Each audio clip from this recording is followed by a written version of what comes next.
guys in a costume.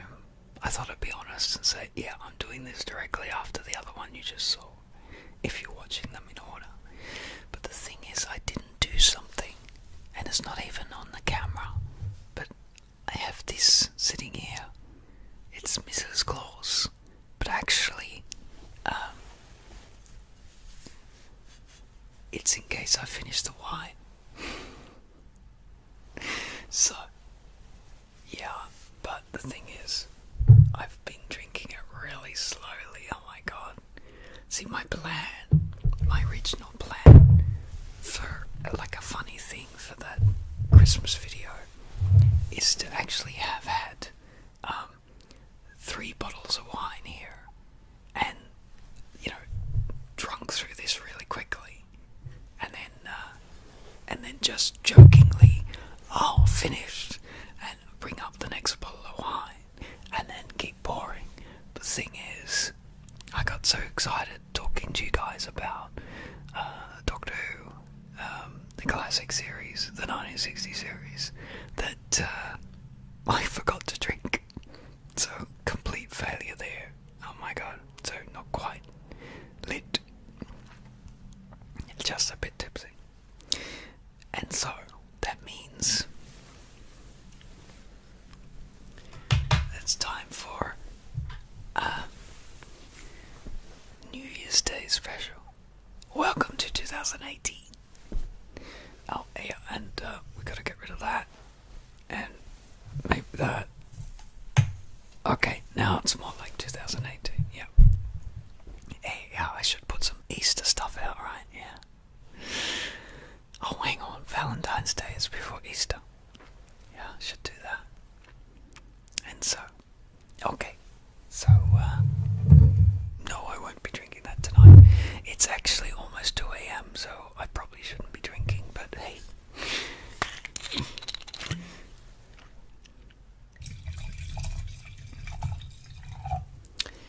Yeah. A little bit of wine. Anyway, you don't want to hear me rambling on about stuff in 2018. You want to hear the second part of the Doctor Who series. So, after William Hartnell left at the end of the 10th planet, Patrick Troughton took over the second Doctor in an episode called Power of the Daleks. Now, the Daleks hadn't been on TV in Britain for several years, 2 years, and the Power of the Daleks reintroduced the Daleks on planet Vulcan, and this was the first time we got to see the Daleks as possible antagonists that were able to convince people that they were innocent and vulnerable and incapable of being dangerous. But the Doctor had seen them many, many times, and he knew. But on this base, on the planet Vulcan, most of the people did not believe what the Doctor was saying. And this is the first time we ever hear a Dalek say, "I am your servant." So, it is quite a disturbing episode from that point.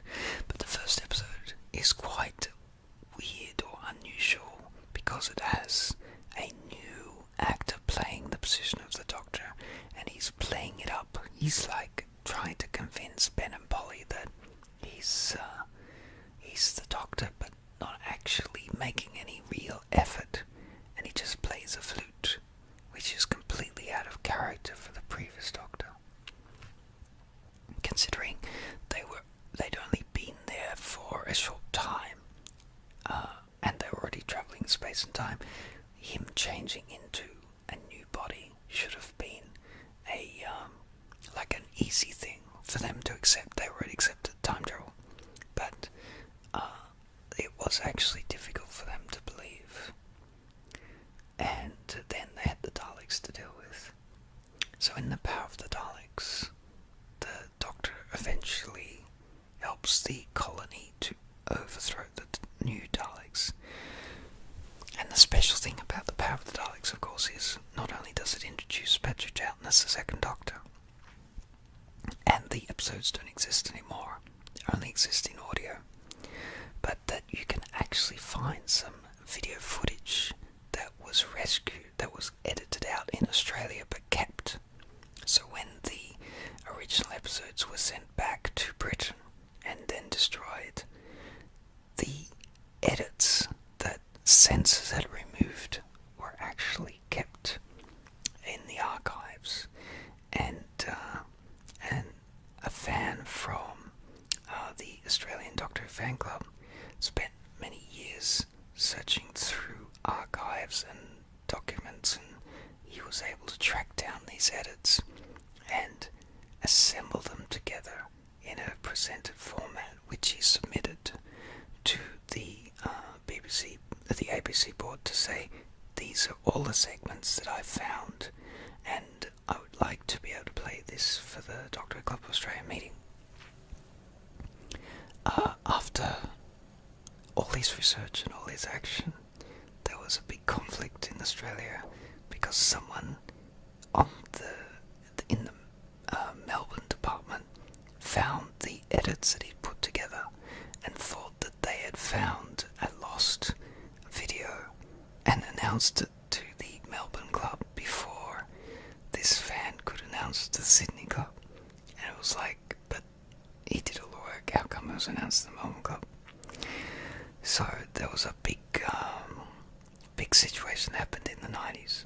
But now all those segments have been returned to the BBC, and the BBC have released those as parts of different video releases. So that's great news for us as fans. And as far as I don't know the full story there, but anyway. So Power of the Daleks was one of the episodes where segments had been found again, as some segments have been found from other episodes of the Patrick Troughton era. Most of the Patrick Troughton era does not exist anymore. Most of it was destroyed. But occasionally some episodes come to light, and we're very excited in recent years for the release of The Enemy of the World and the Web of Fear.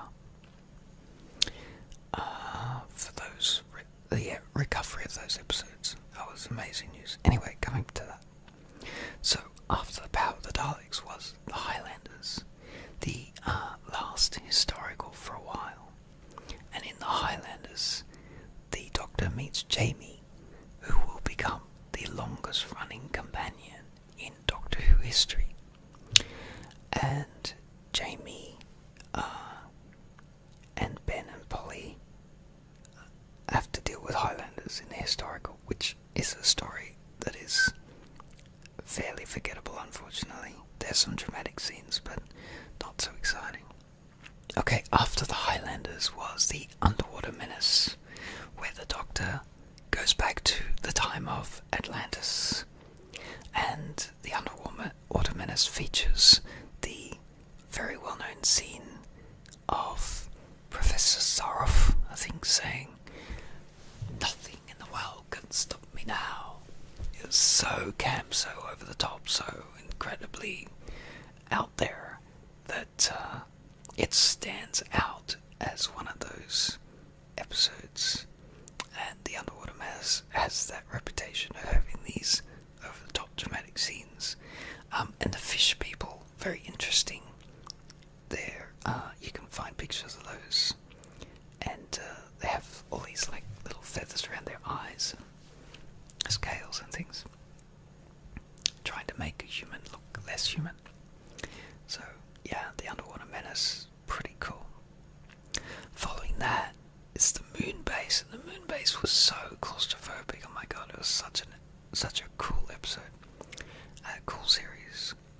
And unfortunately, some parts of the Moon Base don't exist, but they've been recreated with animation, so you can enjoy.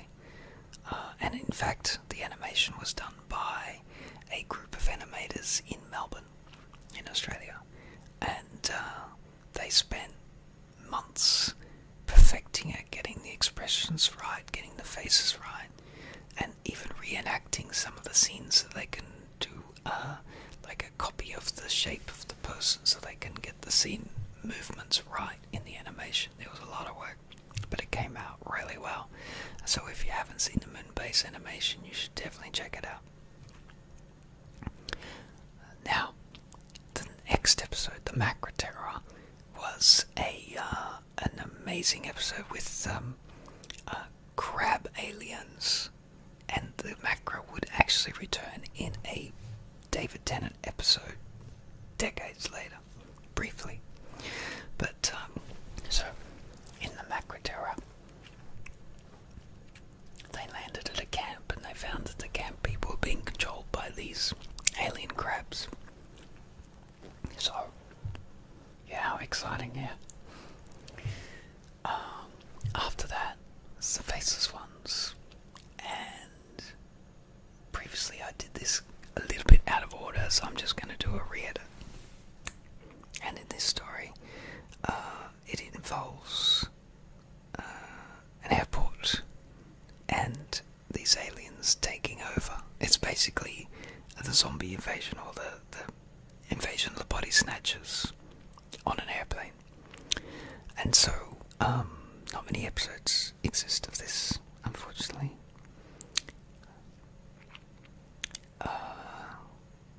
But it's definitely quite a foreboding and disturbing episode that's definitely worth checking out. And you're back in a room. Alright. After Faceless Ones was another return for the Daleks in Evil of the Daleks. And this was the... Oh, by the way, in the Faceless Ones, Ben and Polly leave because they're back on Earth. And in Evil of the Daleks, the Doctor meets up with Victoria. So now there's Jamie and Victoria in the TARDIS. And Evil of the Daleks is the first meeting of, or the first we see the Emperor Dalek. And the way the Evil of the Daleks is written, it looks like it is actually the end of the Daleks. I believe the BBC decided at the time that they'd reached their limit with all the things they could do with the Daleks, and there was no way they could really bring them back in any kind of special way that would make them interesting. They've basically done every possible story they could with the Daleks. And so the Evil of the Daleks was supposed to be the final, absolute 100% end of the Daleks, and they were never ever going to be brought back in the series, ever. Famous last words. And so, it was quite a dramatic finale with lots of Daleks dying and the end of this Dalek civilization. And so, after Evil of the Daleks, the Tomb of Cybermen is the most iconic episode in Doctor Who's history. It is so claustrophobic, so scary, so incredible with the whole concept, the idea at the time. And there's some great scenes with the Doctor and Jamie and Victoria. Tomb of Cybermen is one of my all-time favourites for the Patrick Troughton era, and because I was able to get all the audios and all the videos just by exchanging, by mail. I'd find videos, I'd record videos of the ABC and then send in exchange for videos that people record in their own country. I was able to see quite a lot of videos just from an exchange. No money exchanged. But when Tomb of the Cybermen came out, it was the one that I bought. I was so excited to buy that. just blew my mind. I was so happy. A VHS of Tomb of the Cybermen. And anyway, so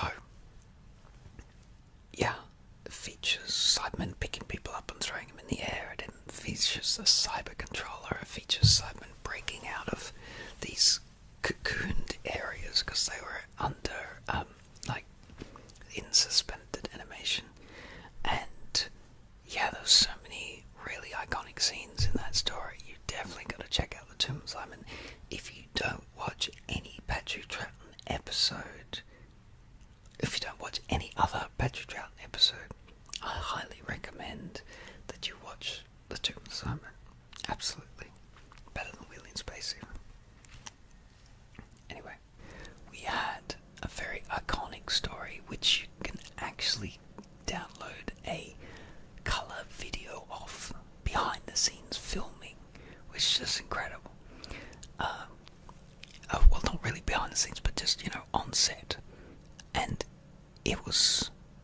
it's such a beautiful setting. It's just a pity the actual story is recorded in black and white, because the video you can download is in colour of the behind the scenes. The abominable snowman, the Doctor, Jamie and Victoria end up in Tibet, and these creepy Yeti with control systems inside them begin their invasion, controlled by the Great Intelligence. And the Great Intelligence does actually return in the series, in Matt Smith's story, one of Matt Smith's stories, which I might get to at some point in the far future. Anyway, so the Bumble Snowman was a very creepy story, with lots of furry alien Yeti, and unfortunately, lots of episodes don't exist anymore. After the Abominable Snowman was, I don't know if you've noticed, I'm not actually looking at any pieces of paper here. I'm actually trying to do all this from memory, which is why I kind of got the faceless ones out of order. So I'm now trying to remember what comes after the Abominable Snowman. The Ice Warriors, of course. The Ice Warriors was the first episode of The Ice Warriors, and it sets up the trope of the Ice Warriors always being found in ice in some point, like frozen somewhere, or buried, or just dormant, or in suspended animation. And it was far future. The Earth had some environmental disasters, and there were little colonies dotted around the planet, all trying to stave off the new ice age. And the Ice Warrior was thawed out and wanted to invade. And so Ice Warrior was a fun story. Enemy of the World came after that, and Enemy of the World was the one that was rediscovered recently, and I think you can get it on Apple iTunes now.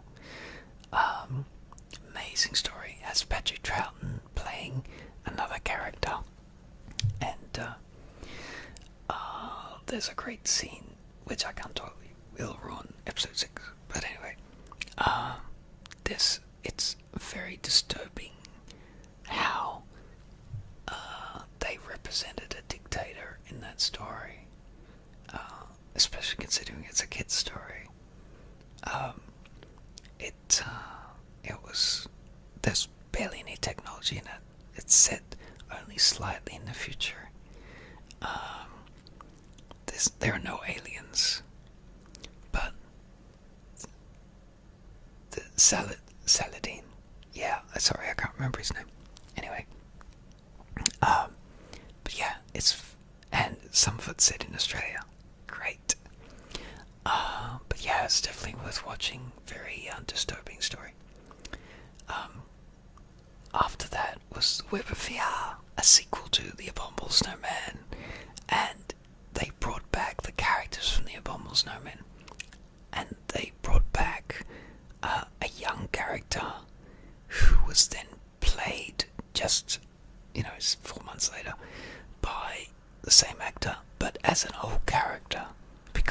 was set 30 years later, and I love this idea. Making it clear that these people were time travelers and how their time traveling would affect the people around them. There's also a lot of really dramatic scenes, and Web of Fear was also one of the ones that were recently released online. Because they'd only just discovered it and remastered it, and they did some animation for some of the missing episodes. Episode 3, I think it was. And some great acting, some great lines, some very interesting things. But the most important thing about the Web of Fear is it is the first official story with the Brigadier. Now, Nicholas Courtney played another character way back in Dalek Master Plan, and he was in the Doctor's TARDIS with him for a few episodes, but he wasn't the Brigadier. He was another character, but they were so impressed with Nicholas Courtney's performance that they wanted him back to play Brigadier Gordon Alastair Lethbridge-Stewart, which is probably one of the most important characters in the Doctor's history in the series. And not only was he important for the classic series, he returned in a spin-off series, Sarah Jane Adventures, but he never actually appeared, even though he was referred to. He never actually appeared in the more high-octane, running-about style series of the Doctor Who show since 2005. And so it was too much for him. Anyway, he died, sadly he died not long after doing the episode for the Sarah Jane Adventures. So perhaps that was too much for him anyway, at this age. It would have been nice to have him in the show, but instead what they did was they got a younger person who was designated the daughter of Gordon Alastair Lethbridge-Stewart, which is Kate Stewart. And so there is a continuation of the character in her, so to speak. And so the Web of Fear, very, very important episode in the history of Doctor Who. Very, very important story. After the Web of Fear, but I think my video is about to cut out, so we'll talk about After the Web of Fear very soon. After the Web of Fear was Fury from the Deep, and Fury from the Deep had one of the most frightening scenes in Doctor Who for children, which basically featured two slightly balding men opening their black lips and letting out a fog like air that filled the colony's rooms and buried everyone or covered everyone in a thick fog, and all these bubbles and fog-style clouds were taking over this colony, and these seaweed creatures wanted to take over the colony. They were coming from the sea, and the Doctor had to find some kind of way to save the people of the colony. Now bearing in mind he was now travelling around with a character called Victoria, who was from the 19th century. She didn't know much about the world, but she had learned a lot with the Doctor. And when they get to the Fury from the Deep base, she was getting quite tired of all the aliens invading and all the people being hurt and having to jump from place to place and never being able to settle down. And so she actually decided to stay with the colony. She knew she could never go back to her own time. So because of all the things she knew, so she stayed in a future time. And so, at the end of Fury from the Deep, it was just Jamie and the Doctor. After that was The Wheel in Space, another one of my favourites, where they get to meet Zoe, Um, anyway, she was a great actress, and she was a great addition to the team because I really like to see women portrayed to be quite intelligent, because we get far too many TV shows where women are portrayed to be the vulnerable, innocent person needs to be saved by the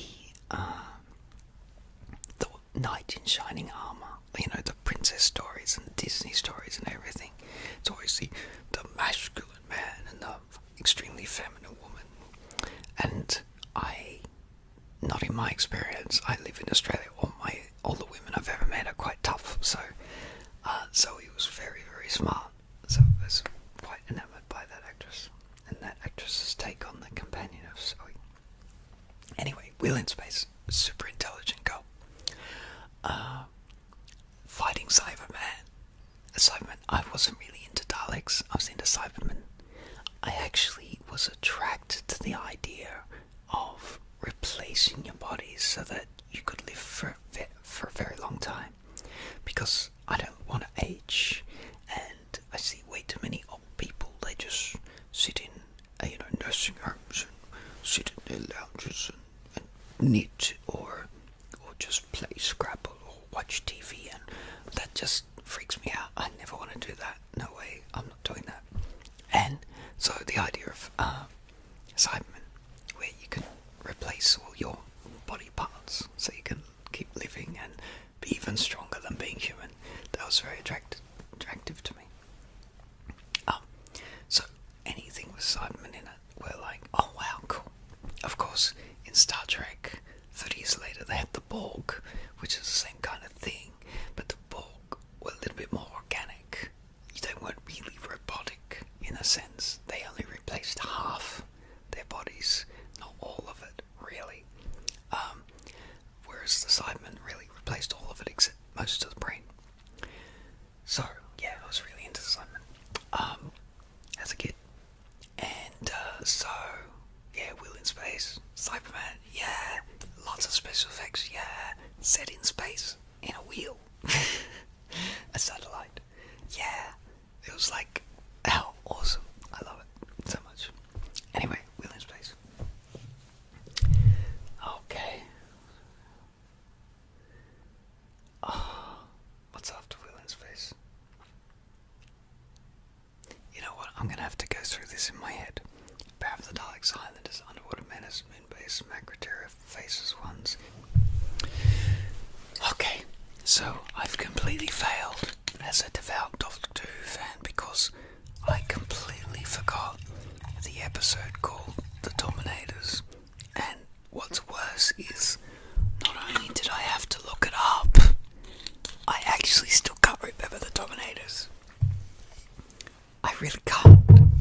So, obviously they've made a huge impression on me. I think it's something to do with the Doctor visits some planet and these guys with big shoulders and they get into some capsule to visit them, and no, I think it was so boring that I just can't remember it all.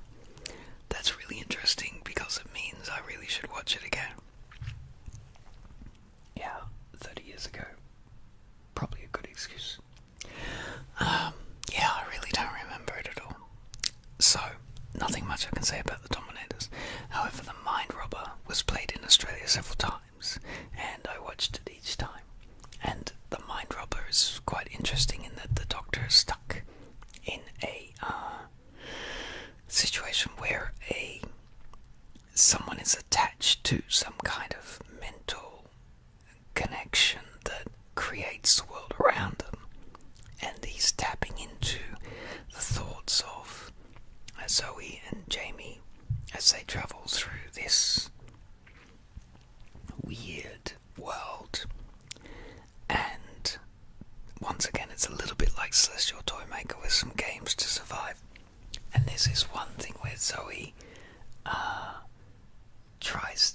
the Doctor tries to put the face of Jamie together because he suddenly loses his face. And to bring him back, he has to put his face together. So there's these stickers on the wall, and he tries to put them in order. And so he's like, "That's not Jamie. he says, "Oh no," and suddenly there's a person who appears there with a different face. It's because the person who played Jamie McCrimmon actually got chickenpox, and so they got his cousin in to replace him for 2 episodes while he recovered. So I thought that was a little cute thing to happen in The Mind Robber. And so the companion Jamie McCrimmon continued on, but the actor to play Jamie McCrimmon was stuck in bed. So anyway, after The Mind Robber was The Invasion. Oh my god, another Cybermen story.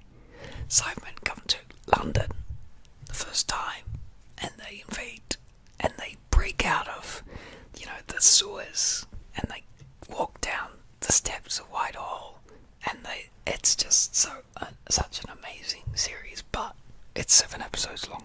So you will find that it does draw out a little bit. I'm pretty sure they could have easily cut that down to 4 episodes, but there are some really cool scenes there, but it is a little bit ponderous, but it does feature Cybermen. And so when you're thinking about it from a 25-minute episode, once a week situation, when people want to see more Cybermen, then it's really exciting. But if you're thinking about, I'm about to sit down for 3 hours and watch this long black and white slow story, maybe not so exciting. Anyway, if you do decide to watch The Invasion, I really recommend you watch 1 episode a week and enjoy it that way. Don't do a Netflix thing and just binge. It's definitely worthwhile to watch it that way. And episodes 1 and 4 don't exist, so you can only see those as black and white animations anyway. After The Invasion is a light-hearted, the people die, but a light-hearted style story called The Croutons. As a kid, I used to call it The Croutons. But, The Croutons. It was weird. It was strange. I'm pretty sure a lot of actors that have been in previous Doctor Who episodes were called in to say, they just said, "Okay, we need you to come in and play all these people that can't pass the exam, or all these people are crowding around."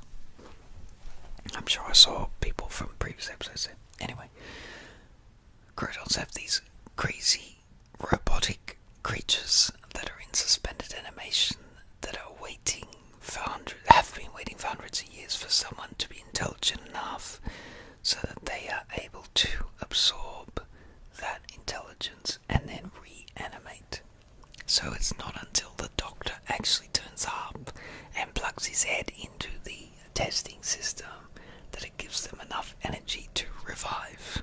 And he's basically saving everyone's lives because anyone who failed the test got atomized. So, and there's this really cool scene where he holds his umbrella up to stop the atomizer and it all dissolves and he's like, "Oh no." So anyway, Crotons, definitely check that out.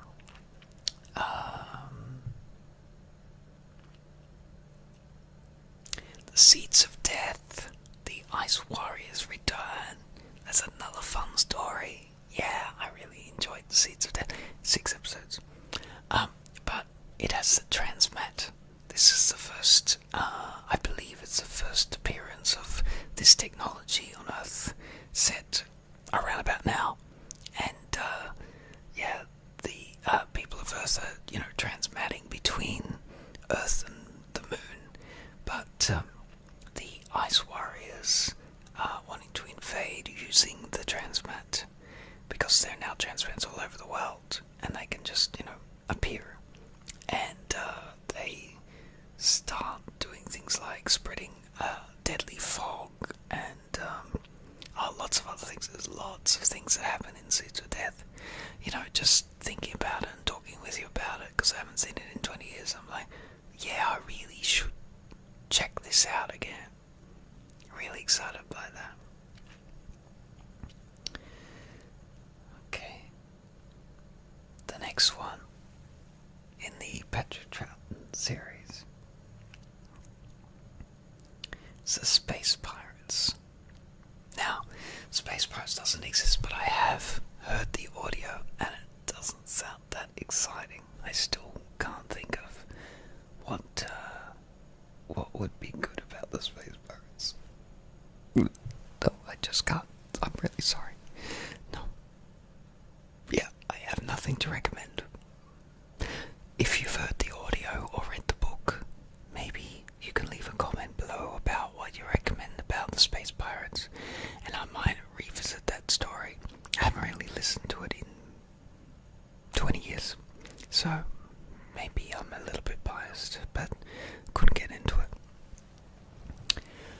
And then the following story, the final Patrick Troughton story, was the War Games.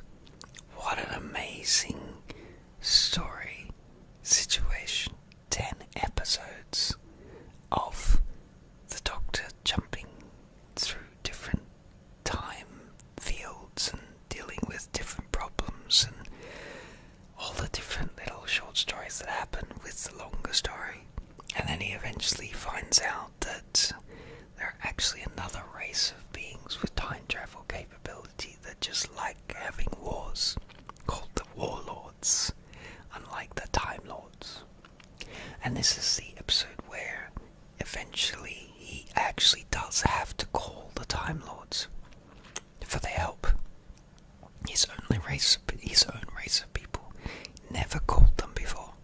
And this is the series, or the episode, the long episode that sets the chain of events that controls the Doctor's future, because we suddenly learn who the Time Lords are, who the Doctor's people are. He never spoke about them before. He never said exactly where he got his TARDIS from. Everything about the canon of Doctor Who, where the series has been led over the past 30 years, 40 years since that episode, was because of the War Games. And it just sets the whole series up for the rest. Sets the rest of the series up. And so, the War Games is so slow, so ponderous, so introspective, so full of exposition. For me, it was a challenge. I remember getting the VHS and not being able to continue watching past one episode. I had to take a break, and I do recommend that if you're ever going to watch the War Games, that you do the same. One episode a week, or at the very least one episode a day. Don't try and force yourself to watch 2 hours. You'll ruin the story for yourself. And so, the War Games is all about giving you lots of information in a single episode, in the expectation that you'll think about that for a week, and then look forward to the next episode to find out what happens next. If you don't have that thinking time, then you're missing the feeling that you're going to get from watching the next episode. A lot of these stories are designed for that thinking time. War Games, absolutely. Now at the end of the War Games, the Doctor has to regenerate, and the story that follows is called Spearhead from Space. It's the first story with the third Doctor, John Pertwee, and it's also the first story with Doctor Who in colour. It's the first story with the unit group, and it sets a whole plan in place for a series that is stuck on Earth with the Doctor. The Doctor cannot travel much unless the Time Lords decide. And so the entire, or most of the John Pertwee era is stuck on Earth in association with the unit group. Now, you may have heard in the news that Chris Chibnall, who has just taken over from Stephen Moffat as the new showrunner for Doctor Who, and Jodie Whittaker is going to be the girl doctor, that they are going to do a long series style for Netflix viewers, so no thinking time between episodes needed. You'll just need to watch each story in a line so that you get a full story by the end. Now, Stephen Moffat has done that in a small amount by linking the episodes in some way, but Chris Chibnall's going to make it similar to how Discovery is going at the moment, with like a linked story where you have individual episode stories, but everything's linked, leading to a conclusion. So, 12 episodes where there's a possibility of a break in the middle of those episodes. Don't know yet. So it's probably going to be very similar to what they did with the John Pertwee era, but we don't know for sure. Anyway, that's it from me. I don't know whether I will get to the talking about the John Pertwee era, because it'll depend on your comments. If you would like me to continue this slow, relaxed, opinionated exposition of my minor reviews of episodes of Doctor Who from the 70s onwards, then I will do that for you at some point.